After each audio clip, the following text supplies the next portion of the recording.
Morning everyone. So this is a dam that's on one of the properties that's part of the project, and we're interested in possibly doing some vegetation around it. Now this dam is reasonably permanent. Even in the drought it still had water.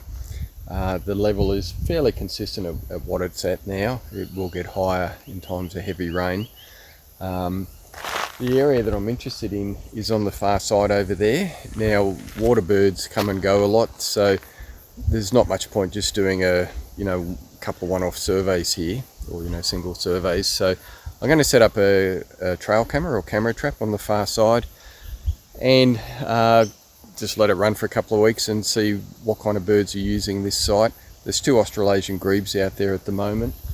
You can see there's a little makeshift floating, it's kind of half sunk, but a little island out there. One of them's in fact, they're both fairly close to that island now. Whether or not they've been nesting here, I'm not quite sure. But I'm just going to go for a walk around the perimeter and just work out the best place to set up the camera. I'm interested in possible replanting on that side. There's already some reeds growing over there. It's a bit more shaded. So I think it's a matter of building on the best site that's already got something growing here. So I'll just go for a walk around now and we'll see what we can find.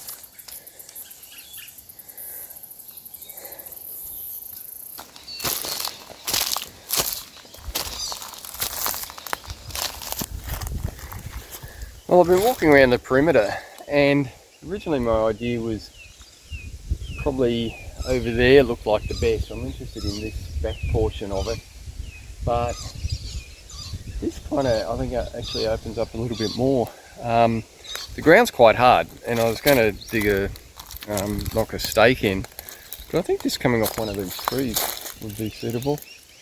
Probably here across there would give me the best coverage. Yeah, okay, I'll just keep going around, but I think this is where I'm going to do it. Can hear some lorikeets, pale-headed rosellas here before. Pied butcherbird earlier. Must be some blossoms over there with all the lorikeets. So anyway, we'll see what water birds. The grebes have kind of been keeping to the opposite side of wherever I'm walking. But hopefully we'll get more than just them here.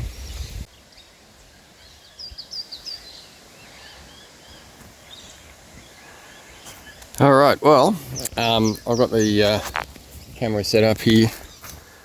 All I've got to do now is turn it on.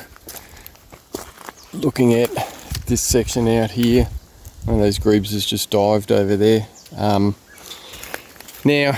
in terms of what settings to use, I've got it set on a high sensitivity, so it's designed to look at to be triggered by things in the distance. It will compare the body temperature of a moving object to the ambient temperature to try and make sure it's got something living, as opposed to a bit of foliage or sticks or just something in the environment that we're not interested in triggering it. And I think this should work pretty well on a water source. So anyway, we'll see. We'll just turn it on and find out.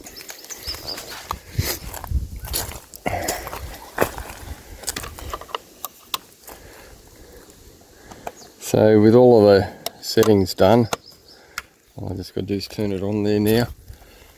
And it's all set. We've got a light confirming it's on. And I've also got it set for, it's not taking video, it's taking very high resolution photos, so 24 megapixels and 3 photos at a time. So one event that triggers it will set off 3 photos. And they're fairly large, so hopefully we'll get enough detail to get an ID. You can see both the grebes over there now.